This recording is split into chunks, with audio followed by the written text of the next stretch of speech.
La suite des filtres. Sélection de contenu. Il est souvent utile de pouvoir extraire d'un fichier des lignes qui contiennent une chaîne de caractères donnés. C'est ce qu'on va utiliser le plus souvent avec les filtres. Et pour ce faire, il y a une commande très puissante dont j'ai déjà évoqué l'existence et qui permet justement de faire des recherches dans une source de données et d'extraire des lignes qui correspondent à des critères de recherche. Et cette commande, elle est tellement puissante et tellement utile qu'on va en faire un chapitre juste pour elle dans ce CM. Cette commande s'appelle grep. Alors, je vais l'appeler grep. En fait, on va utiliser une commande dérivée de grep qui s'appelle ygrep. Mais quand je vais parler je vais essayer de toujours dire ygrep, mais peut-être que je vais déraper et que je vais dire grep. Il faudra comprendre que c'est ygrep que je vais utiliser. On a donc parlé des filtres et on a dit que c'était des petites commandes, des petits utilitaires qui étaient relativement basiques, rudimentaires, qui faisaient des actions très, très simples et qu'on allait les combiner entre elles, ces commandes, pour en faire des choses beaucoup plus complexes. La fonction de grep est elle aussi basique, mais elle a des capacités d'extraction qui sont très très puissantes. Mais sa fonction reste très simple. La fonction de grep, d'ygrep, c'est d'extraire des lignes dans une source de données. Des lignes qui correspondent à une chaîne, un motif. Alors je parle déjà de motif, on va le revoir très en détail après. Donc un critère donné, on va dire, à des critères donnés. Donc ygrep, ça signifie extended grep, et donc on va utiliser uniquement ygrep en TP et y compris donc en CM bien évidemment. Quand je dis qu'elle a des capacités d'extraction évoluées, elle a des capacités d'extraction évoluées par la manière dont on peut décrire la chaîne qu'on recherche, ce qu'on recherche dans notre source de données. Ça peut être soit du simple texte, soit ça peut être un texte qui décrit un motif. Donc j'ai déjà évoqué le terme de motif, je le reprends ici. Un motif, c'est quoi? C'est une formule qu'on appelle une expression rationnelle. Alors, en français, le bon terme, c'est expression rationnelle. On utilise aussi le terme d'expression régulière, qui est en fait une francisation du mot anglais, enfin de l'expression anglaise, qui est regular expression, ou regexp, qu'on trouve aussi. Et le vrai terme, c'est expression rationnelle. Mais c'est rentré aussi dans le vocabulaire français de dire expression régulière, même si c'est un nom un peu abusif. On va abuser nous aussi, et on va appeler ça, moi le premier, expression régulière. Donc notez juste expression rationnelle, que c'est quelque chose qui peut se trouver dans la littérature, dans des documents bien formatés, écrits en bon français. Vous trouverez peut-être plus facilement le terme d'expression rationnelle. Mais sur les forums de discussion, ça va être en français expression régulière. Le regex ou regexp, c'est aussi donc une forme abrégée qui est assez couramment utilisée même en français. grep signifie Globally Search, Regular Expression and Print. Donc c'est rechercher globalement une expression régulière, une expression rationnelle, et afficher le résultat. Les regex sont vraiment un élément clé de l'utilisation de grep, et alors vous allez peut-être trouver ça un peu compliqué à utiliser. C'est hyper puissant, et c'est pas que en système, et c'est pas que avec grep que vous allez trouver ça. Vous trouverez ça aussi en programmation, et pour avoir observé des étudiants soit en alternance, soit en stage, qui avaient une certaine quelques difficultés à utiliser les expressions régulières, ou qui voyaient pas tellement l'intérêt. Ensuite, appliqué dans des cas concrets en entreprise, ça a révélé la puissance de ces expressions régulières, et leur a révélé vraiment l'intérêt d'apprendre à utiliser ces expressions. Donc ne faites pas l'impasse là-dessus, même si ça peut vous paraître compliqué ou que vous voyez pas tellement l'intérêt. Il y a un intérêt, c'est pas uniquement voilà, histoire de vous embêter. C'est vraiment quelque chose qui est très très puissant et très utilisé ensuite en programmation, et que vous utiliserez fatalement régulièrement ensuite dans votre vie professionnelle. Donc, extraction de texte simple, bah, c'est la forme la plus simple, c'est tout simplement de dire à Y, donc la syntaxe c'est Y avec donc des options, on va voir des options possibles, on va voir quelles sont ces options un petit peu plus tard, et on passe derrière le texte qu'on souhaite rechercher. La recherche se fait ligne par ligne. Et toute ligne qui contient le texte, donc qu'on a passé en paramètre, ce texte-là, n'importe où dans la ligne, eh bien, ça va provoquer l'affichage, enfin l'envoi sur stdout de la ligne complète, c'est-à-dire son affichage s'il n'y a pas de redirection. Exemple, avec un fichier etu_2018, qui contient donc une série de lignes, alain.valérie.h2, petit.ludovic.g1, moreau.flavie.g2 et dubois.alain.f2. Donc vous voyez, on est sur un fichier texte donc qui est formaté avec un séparateur qui est le 2 points.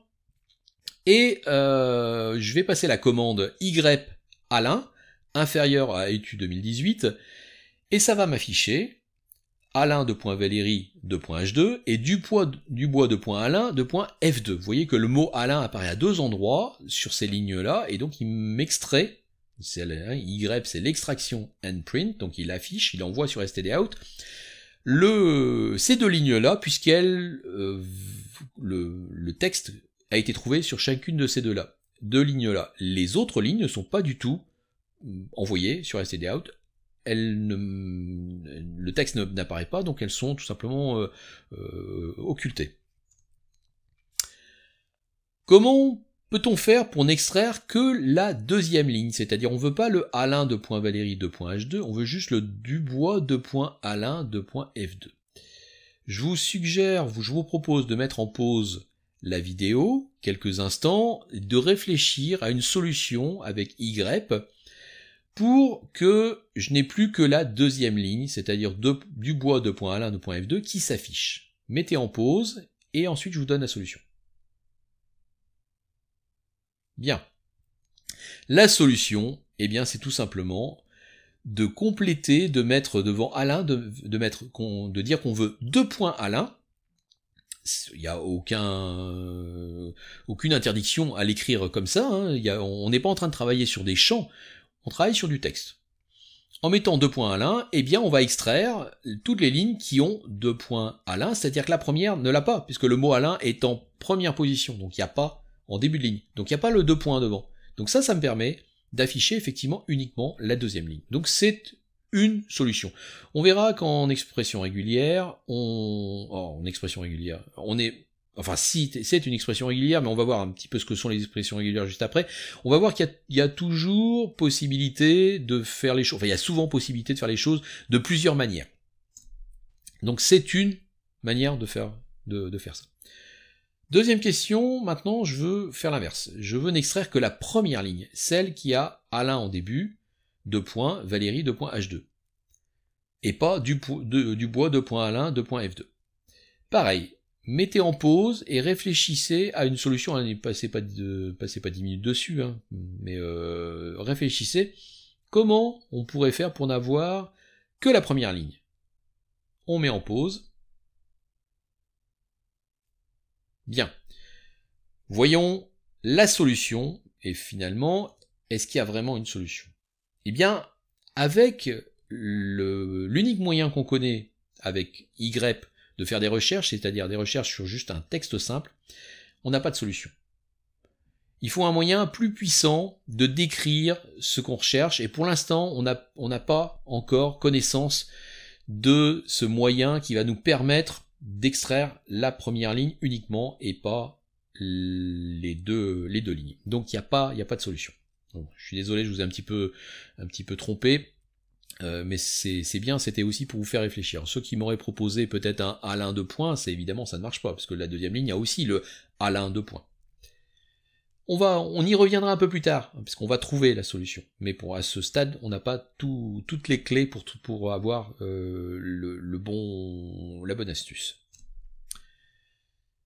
Maintenant, on va voir les expressions régulières. Je vous l'avais promis, et on y arrive.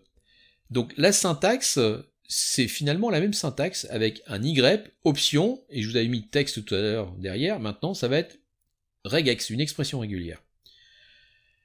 La recherche se fait toujours par ligne.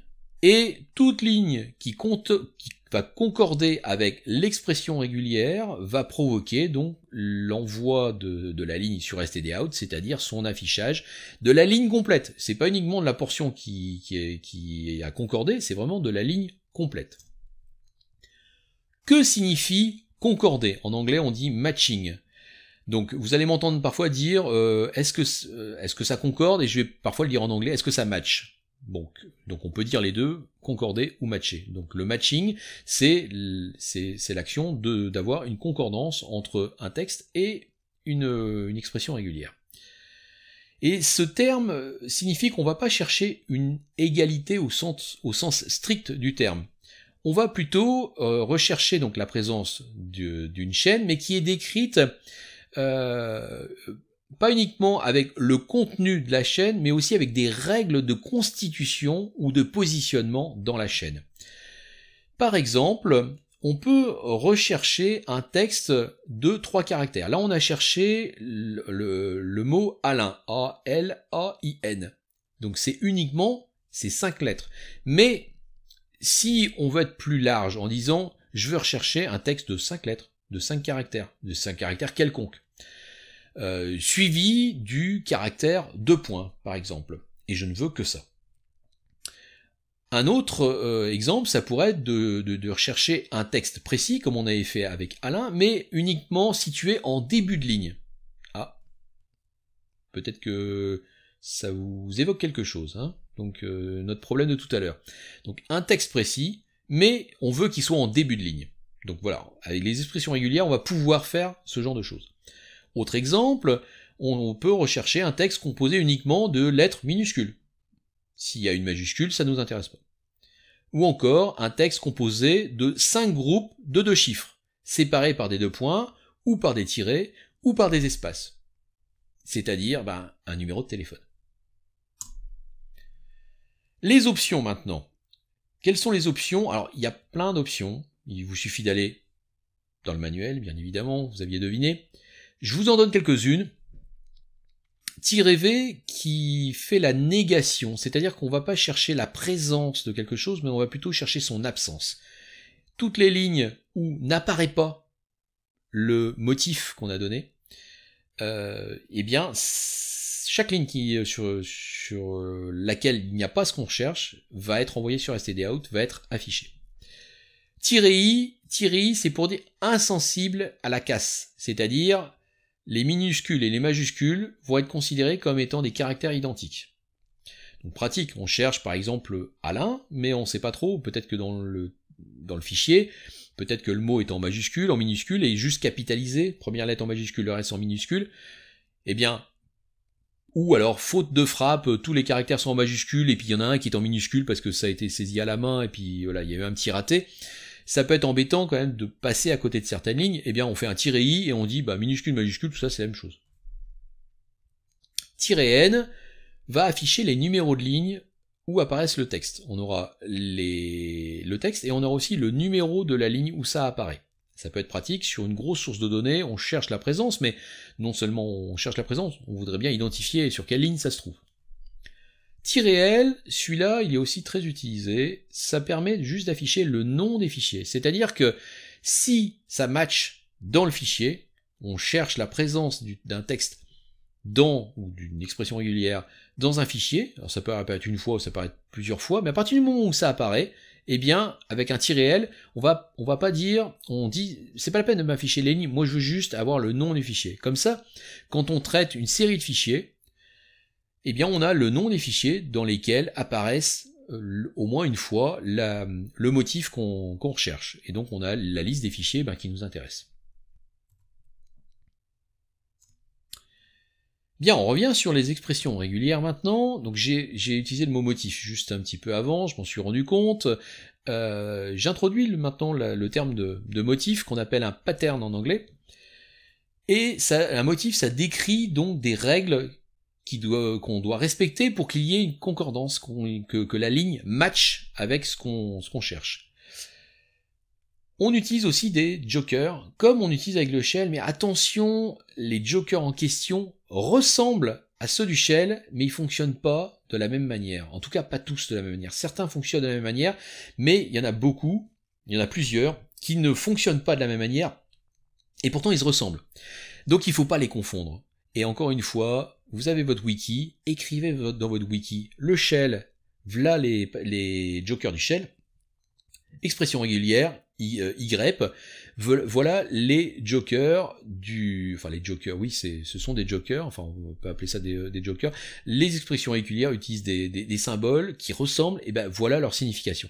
Comme ça vous avez sous les yeux, quand vous êtes dans le shell et quand vous êtes dans Y, quels sont les motifs à utiliser, quels sont les jokers à utiliser, et ne pas les confondre, c'est très très important, parce que si vous les confondez, et fatalement vous allez les confondre, si vous n'avez pas sous les yeux et sous le coude quelque chose pour vous rattacher, ben ça va être la panique et vous allez vous mélanger les pinceaux. Principe de base, tous les caractères du texte source sont significatifs, c'est-à-dire que les espaces, les tabulations et même les caractères de fin de ligne sont à prendre en considération. Quand on définit un motif, un espace peut être est significatif dans la recherche, dans le motif qu'on recherche, mais un espace et une tabulation sont des caractères comme les autres. La concordance est recherchée sur chaque ligne de la source, mais pas, la concordance ne peut pas être sur deux lignes, c'est-à-dire on peut pas rechercher par exemple trois caractères majuscules, et deux seraient sur une ligne, et le troisième serait au début de la ligne suivante. Non, ça ne peut pas fonctionner, c'est que sur une ligne, intégralement sur la ligne, toute la ligne est considérée pour identifier où ça peut matcher, mais c'est fait ligne par ligne. Donc on ne peut pas dire je cherche 10 caractères consécutifs et il y en a 3 qui sont sur la première ligne et 7 qui sont sur la ligne suivante. Non. Quand on passe à la ligne suivante, on est reparti pour aller essayer de matcher 10 caractères à nouveau. Donc s'il n'y en a que 3, ben la ligne ne matche pas, tout simplement. Et la concordance est recherchée n'importe où sur la ligne, sauf si le motif décrit quelque chose de particulier, c'est-à-dire il décrit que c'est au début de ligne ou en fin de ligne, ou tout simplement décrit l'intégralité de la ligne. On va voir comment on fait pour décrire l'intégralité de la ligne, mais s'il n'y a pas cette description de dire je prends en considération mon motif décrit la ligne entière, s'il n'y a pas cette information-là dans le motif, eh bien on cherche une concordance n'importe où dans la ligne. Allez, on commence avec les différents jokers, entre guillemets, en expression régulière, en regex. On a d'abord la liste.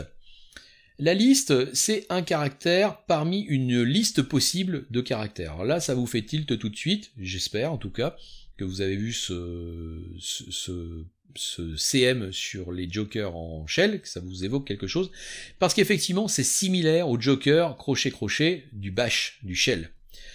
Exemple, Y, très important, votre expression régulière, toujours entre apostrophes. Toujours, toujours, toujours. Alors, vous allez me dire, si vous essayez, ah oui, mais ça marche sans les apostrophes. Non, ça marche pas. Vous avez juste de la chance. Je rentre pas dans les détails. Mettez des apostrophes, et là, vous êtes sûr que ça marchera à chaque fois. Parce que ce qui semble marcher, sans doute, peut-être sur certaines expressions, dans un autre contexte, c'est-à-dire si vous avez dans votre dossier courant des fichiers qui matchent aussi, les noms des fichiers matchent aussi l'expression en question, ça va foutre le bazar. Donc si vous voulez pas avoir ce problème-là, mettez les apostrophes. Ceux qui mettent pas les apostrophes, eh ben, vous faites comme vous voulez, je peux vous assurer que vous allez vous pincer les doigts à un moment donné, et que en tout cas, pour contrôle DTP et DS, ça considéré comme faux si vous ne mettez pas les apostrophes.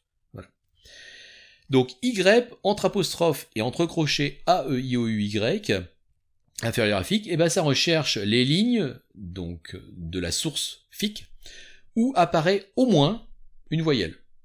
N'importe où sur la ligne. À partir du moment où il y a une voyelle, on s'en fiche s'il y en a d'autres, à partir du moment où il y a une voyelle, et ben ça va matcher, puisqu'on cherche une voyelle. On cherche pas les lignes qui n'ont qu'une seule voyelle, on cherche la présence d'une voyelle sur les lignes. Donc toutes les lignes où il y a au moins une voyelle, eh ben c'est suffisant, ça fonctionne, ça match. Donc le Y va envoyer sur stdout, donc sur l'affichage, sur l'écran, va envoyer chaque ligne qui va matcher dans la source FIC. Autre exemple, Y entre apostrophe entre crochet 0, 1, 2, 3, 4, 5, 6, 7, 8, 9, fermez crochet, T, T, C en majuscule, fermez apostrophe inférieur à tarif.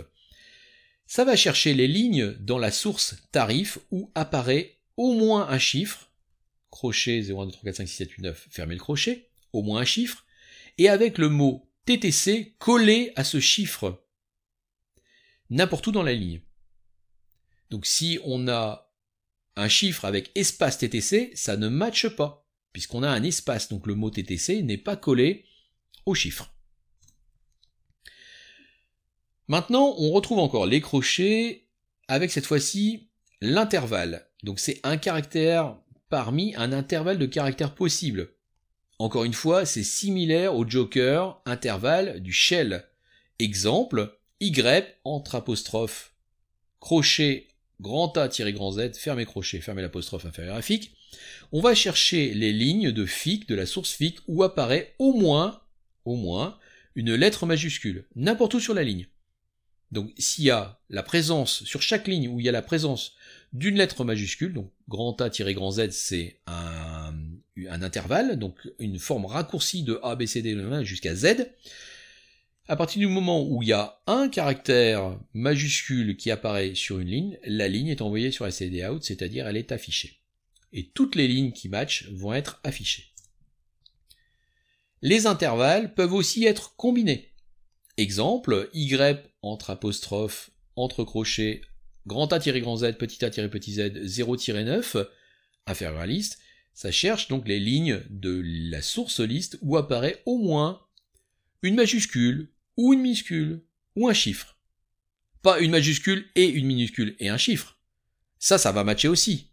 Mais on décrit pas la présence obligatoire de une majuscule et une minuscule et un chiffre. On dit c'est un caractère parmi cette liste-là qui est constituée de toutes les majuscules, toutes les minuscules et tous les chiffres. À partir du moment où il y a l'un de ces symboles-là qui apparaît sur une ligne, la ligne est envoyée sur stdout, elle est affichée. Et ça pour toutes les lignes de la source liste.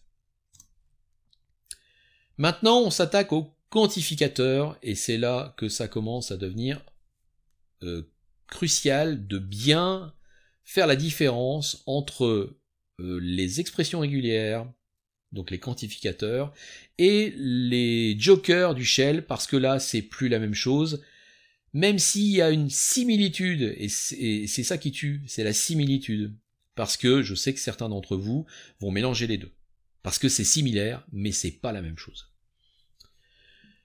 Un quantificateur indique que l'élément précédant le quantificateur, donc c'est dans l'expression régulière, hein, l'élément, donc le caractère qui se trouve juste avant le quantificateur, eh bien il peut être répété ou trouvé ou répété un certain nombre de fois en fonction de la nature du quantificateur. Alors on va voir quels sont les quantificateurs, on va voir d'abord le point d'interrogation qui signifie 0 ou une fois. Alors vous allez dire, ah oui, je me rappelle, le joker, point d'interrogation, c'est 0 ou 1 caractère. Oui, c'est 0 ou 1 caractère dans le joker du shell.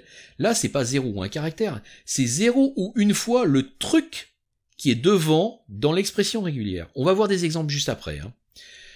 Le plus signifie une fois au moins, c'est-à-dire c'est une fois ou plusieurs fois. Alors le plus, ça, il n'y a pas de correspondance avec les jokers du shell. L'étoile, par contre, il y a similitude avec un joker du shell, le joker étoile du shell. Encore une fois, c'est similaire, mais c'est pas la même chose. Dans le shell, c'était 0 ou n caractères. Ici, ça signifie 0 ou n fois le truc qui se trouve devant l'étoile. Devant l'étoile, hein, qui vient avant. Quand je dis devant, c'est qui vient avant l'étoile, qui est juste collé, juste avant l'étoile. Encore une fois, on va voir des exemples.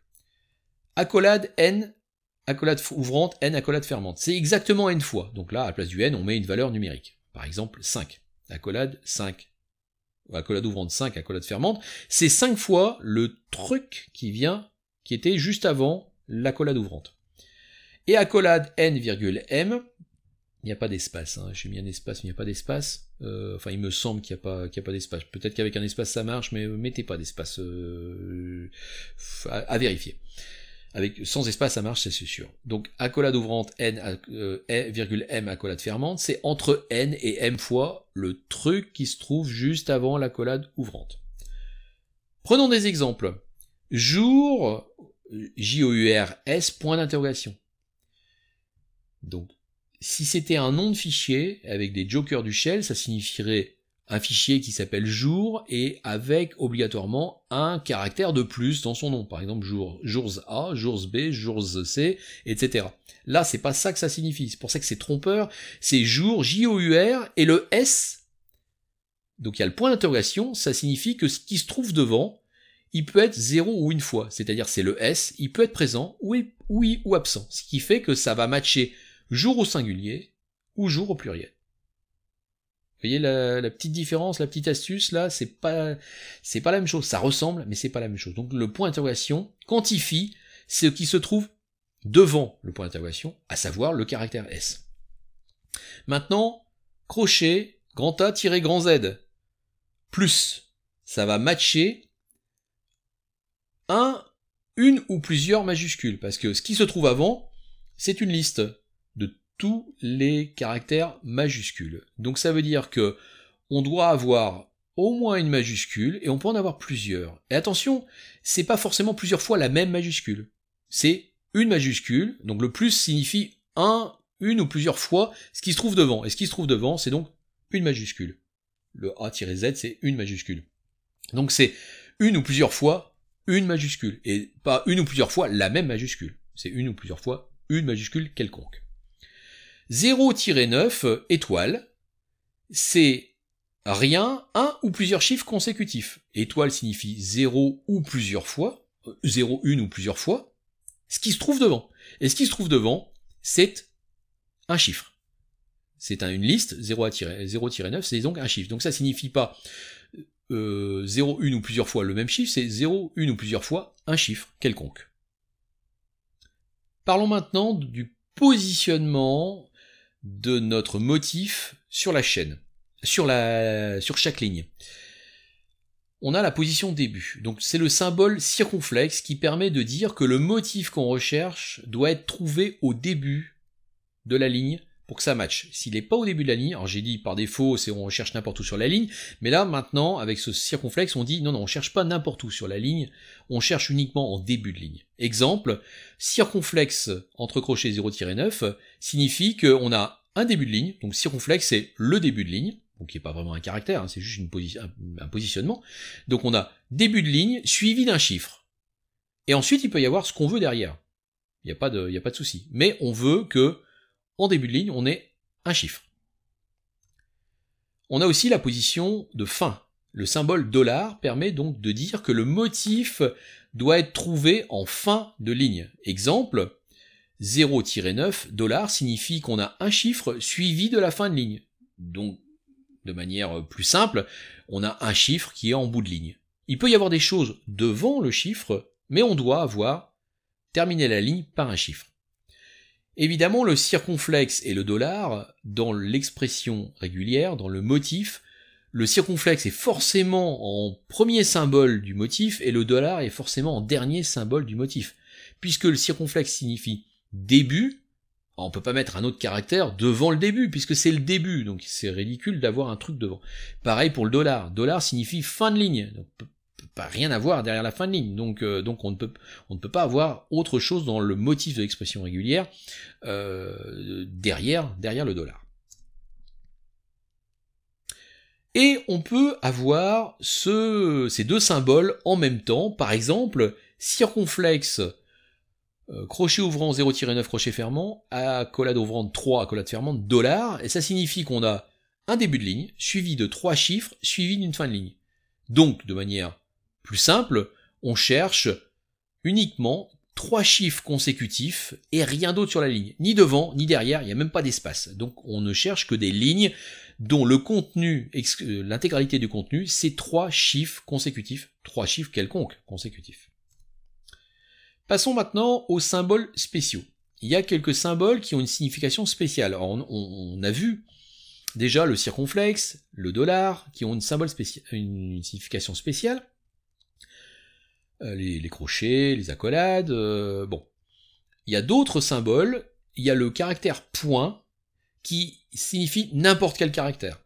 N'importe quel caractère. Donc si je mets, par exemple, point, virgule, et ben je cherche deux symboles quelconques suivis d'une virgule.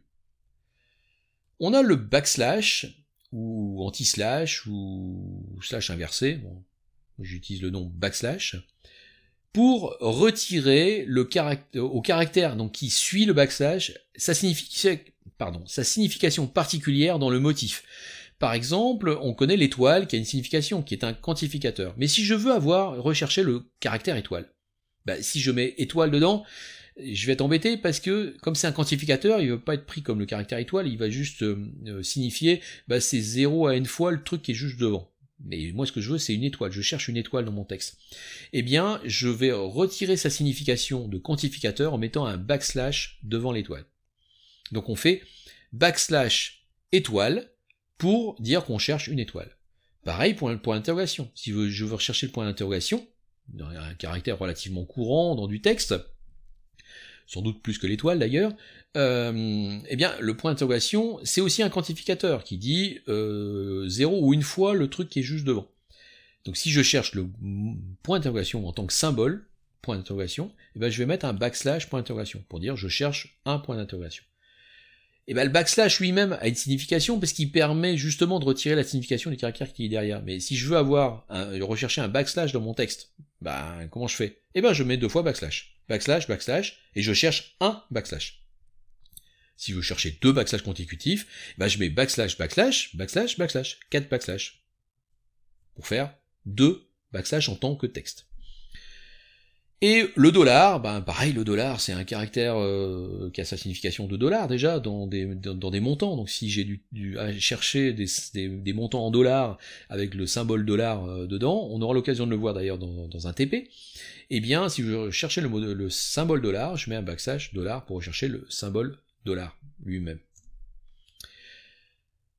Venons-en maintenant au cas du circonflexe qu'on a déjà vu comme étant la signification, le positionnement de notre expression pour indiquer qu'elle se trouve, ce qu'on cherche, se trouve en début de ligne.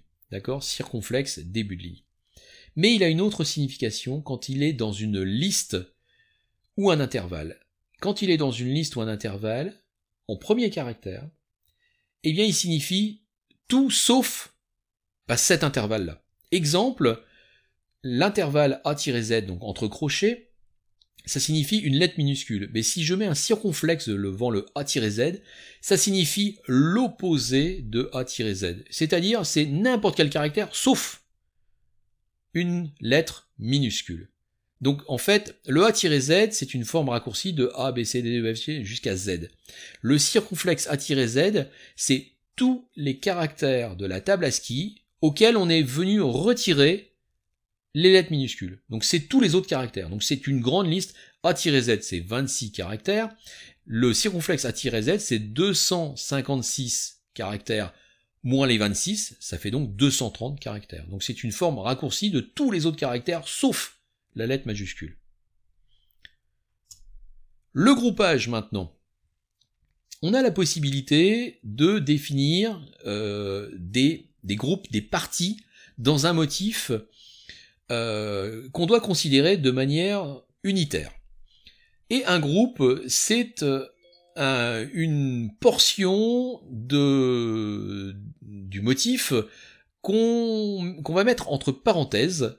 Enfin, on va mettre des parenthèses ouvrantes et fermantes pour dire ce morceau-là, voilà, c'est un groupe et ce groupe-là, je peux aussi le quantifier, dire que j'en veux un certain nombre d'exemplaires.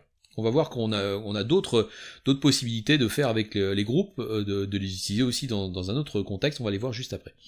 Prenons un exemple. Parenthèse ouvrante, une liste A de 0 à 9, suivie d'une autre liste de A à Z, je ferme ma parenthèse et entre accolades, je mets 2. Ça signifie quoi? Ça signifie que on cherche un chiffre suivi d'une minuscule et que cette chose-là, je veux la répéter 2 fois. Alors pas forcément les deux mêmes chiffres et les deux mêmes lettres, mais on veut avoir un chiffre suivi d'une lettre, suivi d'un chiffre, suivi d'une lettre.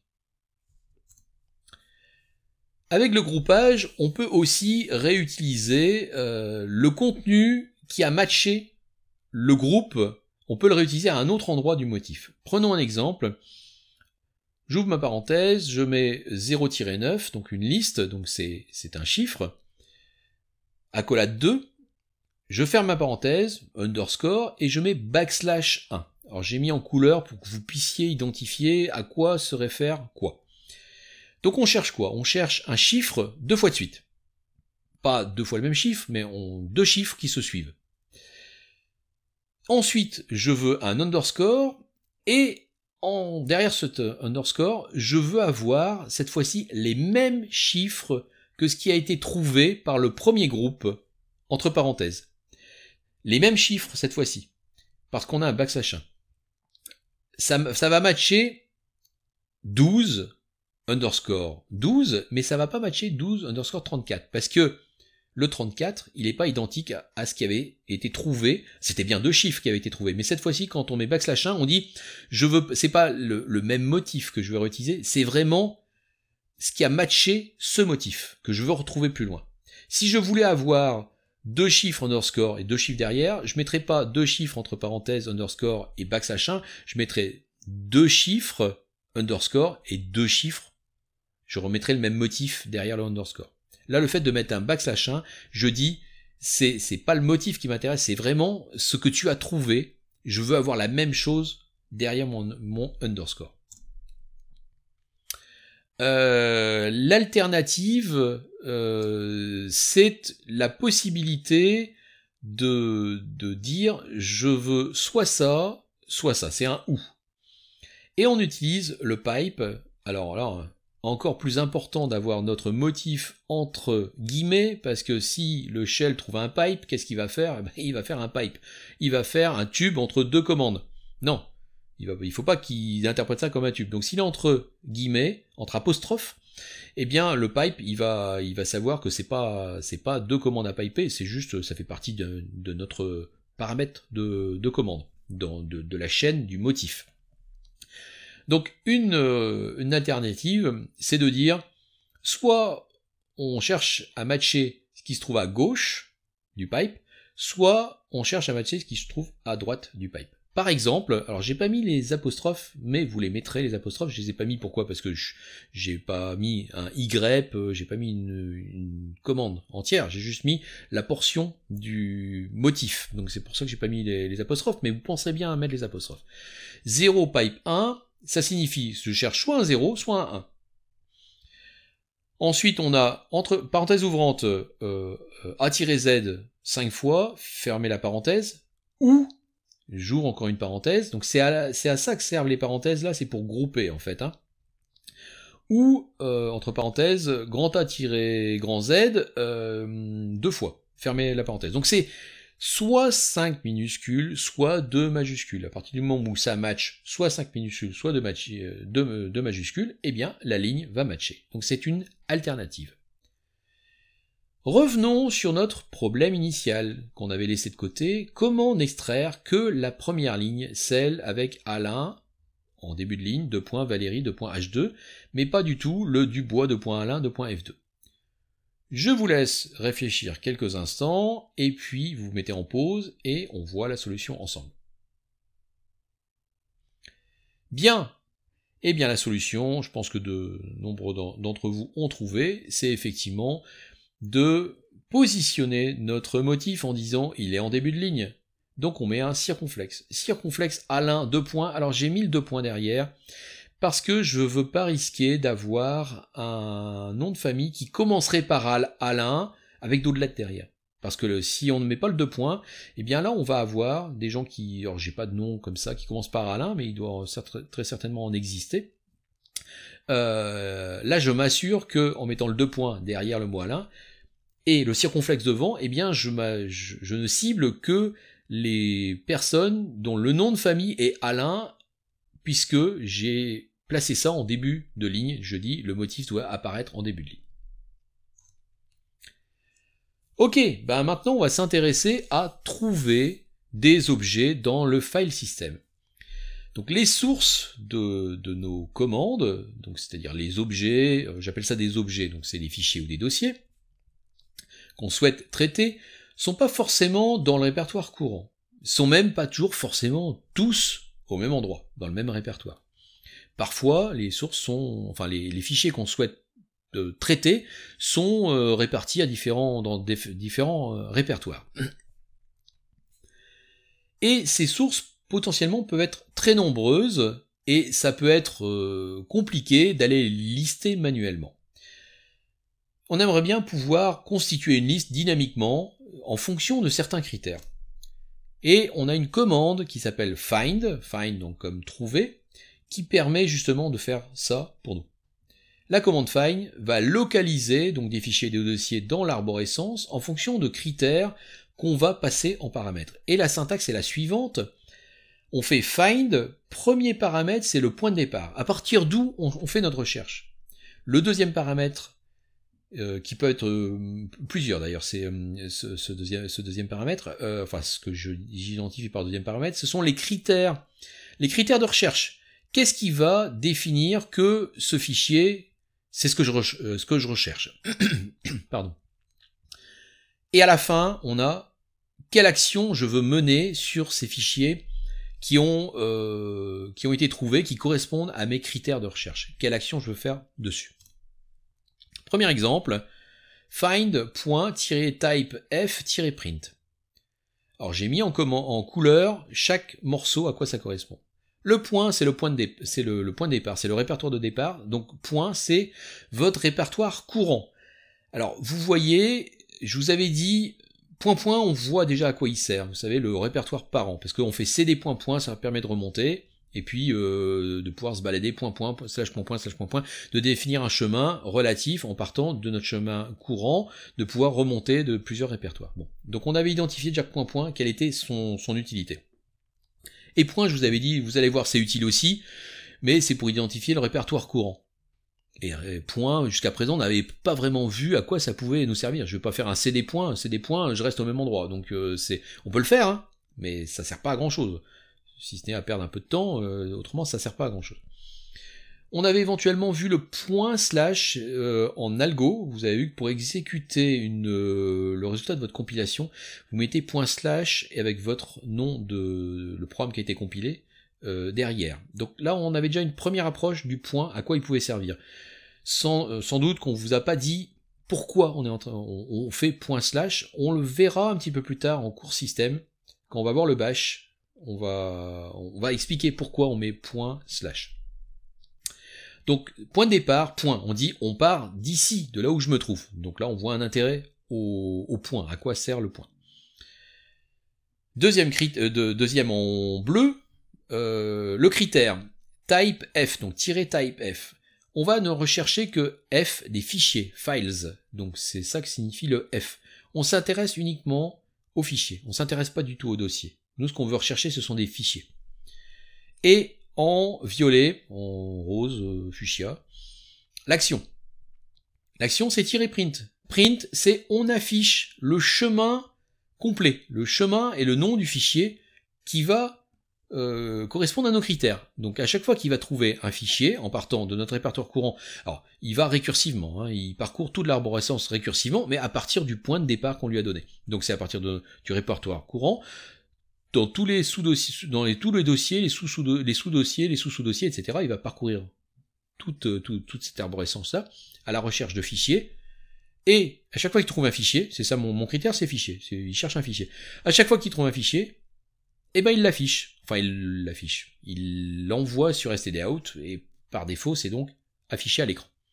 C'est tout ce que ça fait. Donc ça va vous afficher une liste de tous les fichiers qui se trouvent dans votre répertoire courant et dans les dossiers, sous-dossiers, sous-sous-dossiers, à partir de votre répertoire courant. Exemple 2, on va rechercher à partir de slash maintenant. Ça, c'est la racine. On va rechercher à partir de slash, donc le point de départ, quel est le critère? Type D. Cette fois-ci, on va plus s'intéresser aux fichiers, on va juste s'intéresser aux dossiers. On va rechercher que les dossiers. Encore une fois, récursivement, il va parcourir tout. Alors là, comme on dit slash, il va faire l'intégralité du file system. Il va tout parcourir et il va nous afficher Chaque fois qu'il va, il va rechercher, pardon, des dossiers. Et l'action, bah, c'est encore -print. On dit affiche sur envoie sur stdout. Et cette fois-ci, derrière, on rajoute un 2 supérieur /dev/nul. Alors, 2 supérieur, ça doit vous évoquer quelque chose, j'espère. C'est la sortie des erreurs stderr. Et je décide de dire tout ce qui arrive sur la sortie des erreurs, eh bien tu vas l'envoyer dans un fichier qui s'appelle /dev/nul. On va voir, je vais juste parler après quel est ce fichier /dev/nul, c'est un fichier un peu particulier. Mais pourquoi on s'intéresse en fait à notre sortie des erreurs? Eh bien, comme vous n'êtes pas administrateur du système et que vous décidez de rechercher tous les dossiers et de les afficher, -print, à partir de la racine, eh bien il va se passer, votre find va rencontrer des dossiers dans lesquels vous n'avez pas le droit de rentrer, parce que vous n'êtes pas administrateur et que ces fichiers, vous n'avez pas les droits dessus, ces dossiers, pardon, vous n'avez pas les droits dessus, vous n'avez pas le droit de rentrer dedans et de voir le contenu. Qu'est-ce qui va se passer? Ben find, quand il n'a pas le droit, quand il va se passer une erreur de droit, d'autorisation de rentrer dans un dossier, eh bien il va vous afficher une erreur. Et finalement, ces erreurs, on décide qu'on s'en fiche un peu de ces erreurs, parce qu'on veut rechercher des dossiers, mais si on n'a pas les droits de rentrer dans un dossier, bah, bon bah on va faire comme, voilà, on va passer outre, et puis on rentrera pas dedans, puisque find ne pourra pas rentrer dedans, mais c'est une erreur, mais on n'a pas besoin d'avoir cette information-là, puisqu'on n'a pas le droit de rentrer dedans, bah tant pis, c'est pas grave, on rentre pas dedans. Enfin, on décide. Voilà, moi je décide que je veux pas être pollué l'affichage, je veux pas le polluer l'affichage avec plein d'erreurs, je veux juste avoir tout ce qui se passe bien, l'affichage des dossiers dans lesquels bah, je peux rentrer, je veux avoir juste l'affichage des noms, mais je m'intéresse pas à là où il y a des erreurs. Donc c'est pour ça que je vais m'intéresser à 2 supérieurs, je vais rediriger toutes les erreurs, je vais les rediriger. Alors je pourrais choisir de les rediriger vers un fichier à moi. Mais comme de toute manière je dis je m'en fiche de ces erreurs-là, je décide donc de les envoyer vers un fichier spécial qui s'appelle /dev/nul, que vous ne connaissez pas, mais à partir d'aujourd'hui vous le connaissez. C'est un fichier qui est spécial, que j'appelle un trou noir, le trou noir d'Unix. Alors le trou noir dans le cosmos, c'est quelque chose qui absorbe toutes les particules, y compris les particules de lumière, les photons, tout ça, c'est mangé par le trou noir, d'accord? C'est absorbé par le trou noir. Bah là c'est pareil, /dev/nul, c'est un trou noir, il absorbe. Tout ce qu'on lui donne à manger, il mange. Mais il mange, mais en fait ça disparaît. C'est-à-dire que le trou noir, il grossit pas. Si vous regardez la taille de /dev/nul, et ben la taille c'est 0, et même si on écrit des choses dedans, ça va rester à 0. Et tout le monde a le droit d'écrire dedans. Tout le monde a le droit d'écrire dedans. Il est là pour ça en fait. Hein. Il est là pour dire on se débarrasse de ça. Comme c'est quand même quelque chose qui est produit, il faut bien le mettre quelque part. Donc soit je le mets dans un fichier, mais mon fichier va grossir et je vais rien en faire, et ben on l'envoie dans /dev/nul. Donc c'est une astuce quand une commande produit quelque chose sur son stdin ou son stdout ou son stderr, et qu'on n'en a pas besoin de cette chose là qui est produite, eh bien on peut l'envoyer dans /dev/nul. Si c'est stdout, eh ben je fais juste un supérieur /dev/nul, et si c'est stderr, je fais un 2 supérieur à /dev/nul. Donc c'est un moyen d'éliminer, de dire on ne veut pas conserver ces erreurs là qui sont produites par la commande. Exemple 3, find src-type f-mtime-1-exec ls-l accolade ouvrante accolade fermante espace, il faut mettre l'espace, faut pas l'oublier, \point virgule, il faut que le point virgule soit collé.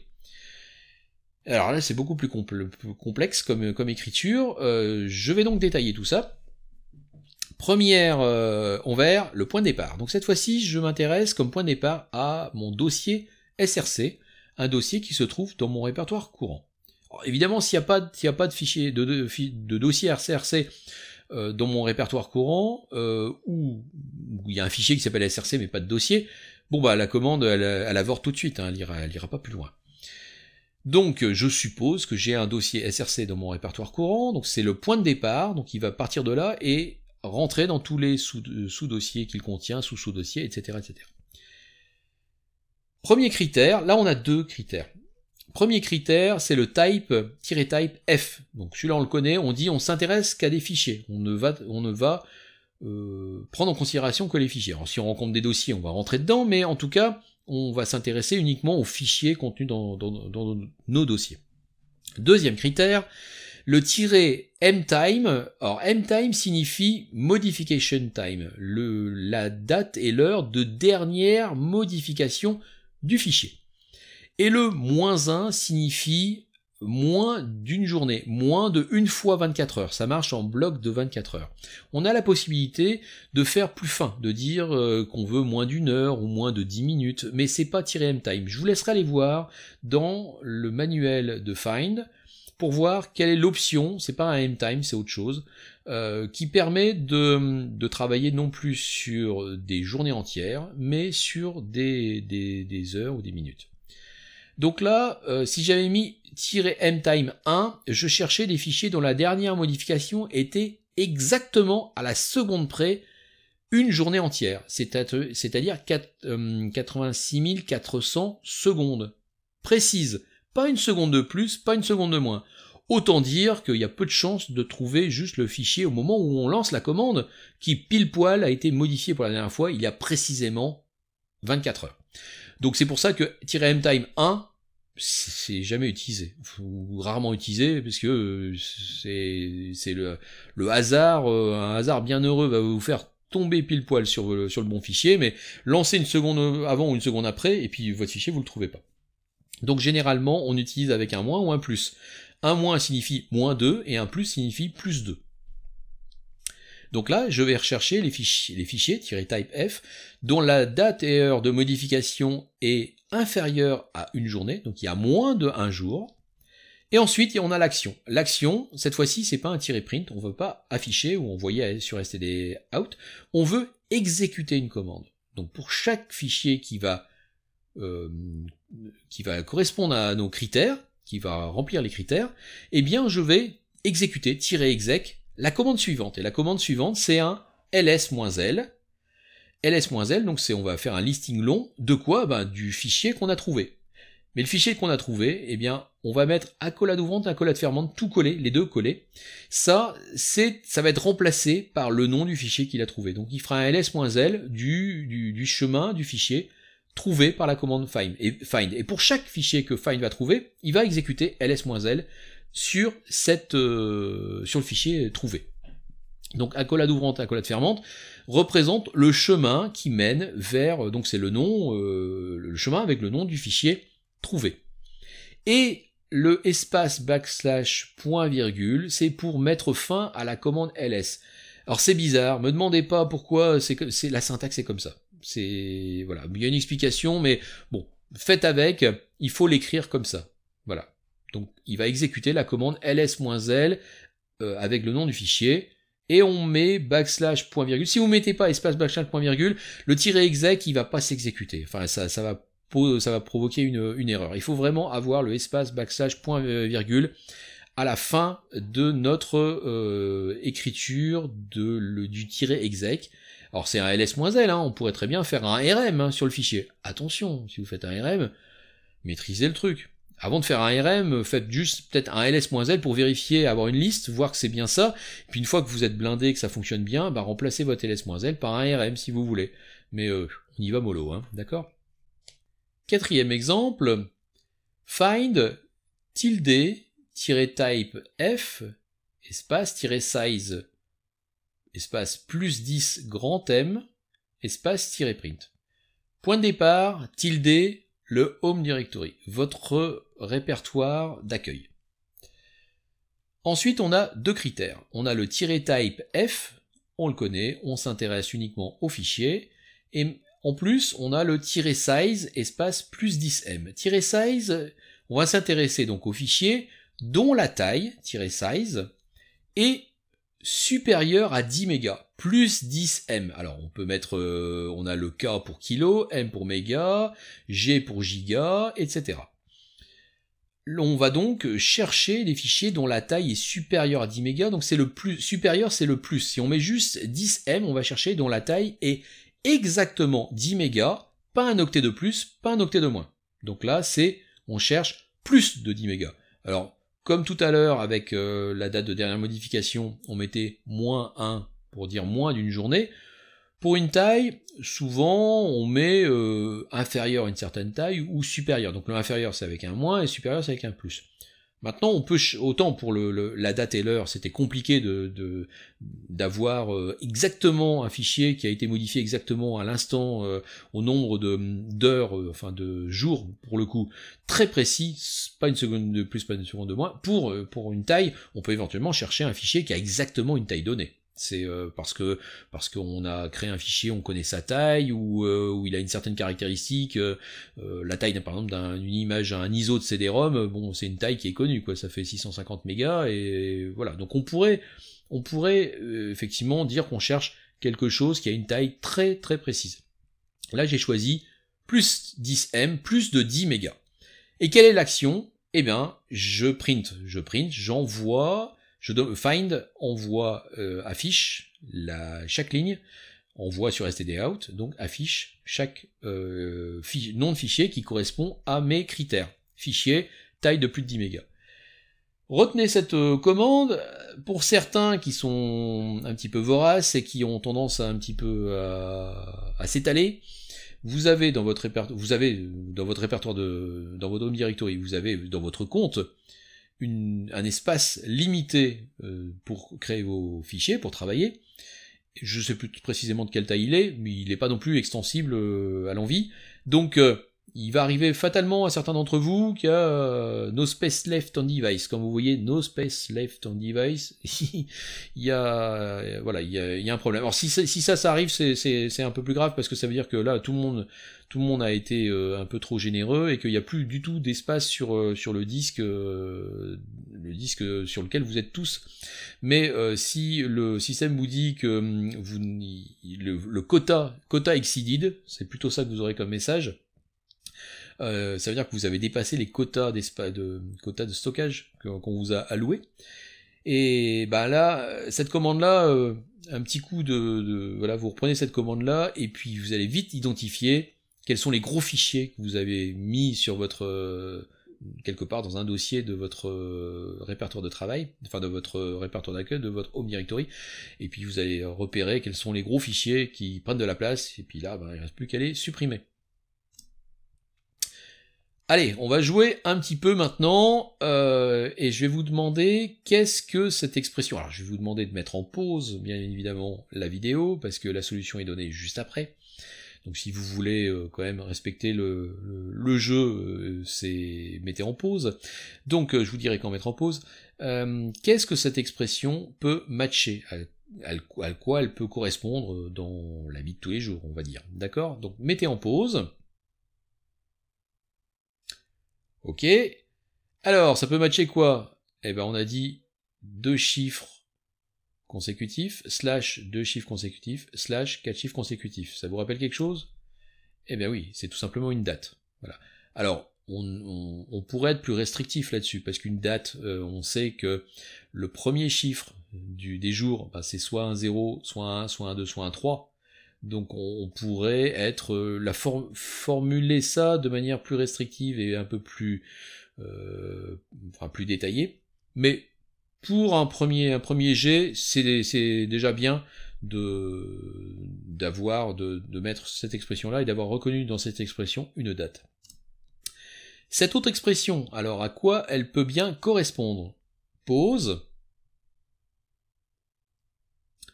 Alors, je pense que vous avez repéré les choses. Alors, je pense que ce qui vous a mis la puce à l'oreille, ça doit être l'arrobas. Donc on a bien... Alors, c'est pas complet. On peut trouver des expressions beaucoup plus complètes que ça. Alors, on passe à la solution, bien évidemment. Vous devez avoir identifié une adresse mail. Une adresse mail assez simple. Ça va correspondre à 99% des adresses mail qu'on rencontre. Mais il y a possibilité d'avoir des adresses mail qui vont pas matcher ce motif-là. Vous allez chercher sur Stack Overflow, par exemple, email regex ou regex, et vous allez trouver des expressions beaucoup plus complètes que ça, qui couvrent tous les cas possibles. Il y a certains cas qui ne sont pas pris en compte dans cette expression. Et vous allez trouver des expressions très très longues, limite indigestes, qui tiennent sur plusieurs lignes et qui matchent vraiment tous les cas possibles d'une adresse mail. Voilà, j'ai terminé pour cette partie expression régulière et on se retrouve dans un autre CM pour parler, je sais plus de quoi, mais on va parler de trucs très intéressants aussi. À bientôt.